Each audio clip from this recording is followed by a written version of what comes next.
Bonjour à toutes et à tous, bienvenue dans notre émission d'actualité en direct du studio C de Corbeau News Centrafrique. Aujourd'hui, on va parler d'une affaire qui secoue l'administration, une histoire de chaises musicales, mais pas n'importe lesquelles, des chaises qui dégringolent. Et pour décortiquer ce sujet brûlant, je suis ravie d'accueillir notre journaliste de terrain, Viviane Beltungu. Salut Viviane. Salut Gisèle, c'est un plaisir de te retrouver. Vraiment, cette histoire est d'une absurdité assez déconcertante. C'est l'une de ces nouvelles qui, dès la première écoute, vous fait froncer les sourcils en vous demandant si vous avez bien compris. Tu as tout dit, Viviane. Il faut dire que depuis le début de la semaine, c'est vraiment le buzz, le sujet sur toutes les lèvres. La Radio Nationale a diffusé un tout nouvel arrêté, qui réorganise les services au ministère de la Jeunesse et des Sports. Et là, surprise générale, les inspecteurs qui étaient jusque-là au niveau de directeur de service se retrouvent du jour au lendemain de simples chefs de service, une rétrogradation en bonne et due forme. Exactement, Gisèle. Imagine la douche froide pour ces cadres. Une rétrogradation fonctionnelle tout à fait inattendue et bien sûr, elle soulève un vent de stupeur et de colère parmi les cadres de l'administration. Ce n'est pas rien de faire descendre des gens de plusieurs échelons sans préavis. C'est une situation incroyable. Mais alors, Viviane, qu'est-ce qu'on nous dit pour justifier cela? Est-ce une erreur de plume, une sorte de faute de frappe géante, ou bien y a-t-il une manœuvre calculée derrière tout ça, comme on peut le lire dans notre article? Bonne question, Gisèle. Face à un tel tollé et aux protestations immédiates des inspecteurs, une justification commence à circuler dans les couloirs du ministère. On murmure, on chuchote que ce n'est qu'une erreur administrative, un simple lapsus de coquille lors de la rédaction. Un lapsus de coquille, mais Viviane, comment peut-on sérieusement nous faire croire à cela? On parle d'un texte officiel. Un document qui est censé passer par un circuit de validation des plus stricts, secrétariat général, conseiller juridique et enfin la signature du ministre. Comment une telle bourde, une telle bévue qui réorganise tout un pan de l'administration peut-elle passer inaperçue? Ça défie l'entendement. C'est tout à fait ça, Gisèle. Cette explication peine clairement à convaincre.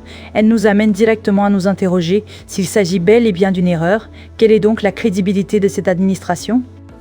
Comment peut-elle promulguer et diffuser sur les ondes nationales un décret qui modifie le rang d'exécutif sans que personne, absolument personne, ne s'en aperçoive avant la lecture publique?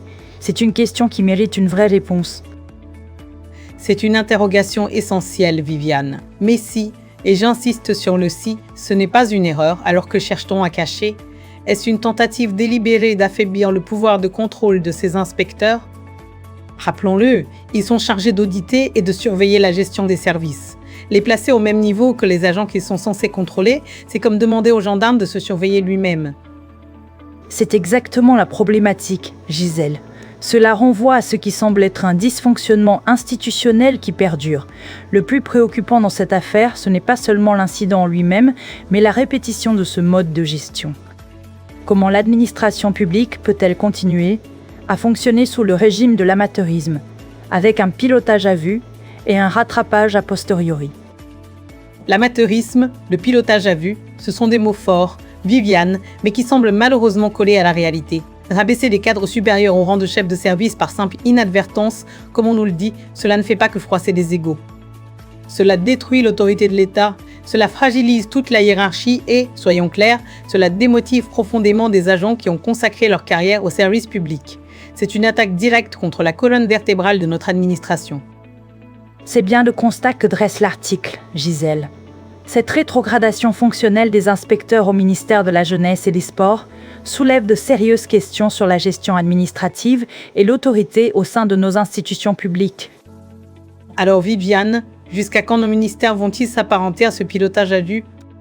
Si un simple arrêté diffusé à la radio peut semer une telle confusion hiérarchique, on est en droit de se demander jusqu'où iront ces erreurs de coquille et, surtout, qui en paiera le prix au final? Est-ce que ce sera les cadres, l'État, les citoyens? Une rectification officielle et transparente est vraiment attendue, pas juste des murmures, mais un acte clair qui annule et remplace ce texte controversé. C'est une question qui résonne avec force, Gisèle. Ce texte que nous venons d'analyser est une contribution de notre collègue Gisèle Moloma. Chers auditeurs, n'oubliez pas que vous pouvez nous joindre et réagir sur notre ligne WhatsApp au BUL 636 75 115 10 10 ou nous appeler au BUL 636 67 6010. Merci de votre fidélité et à très bientôt.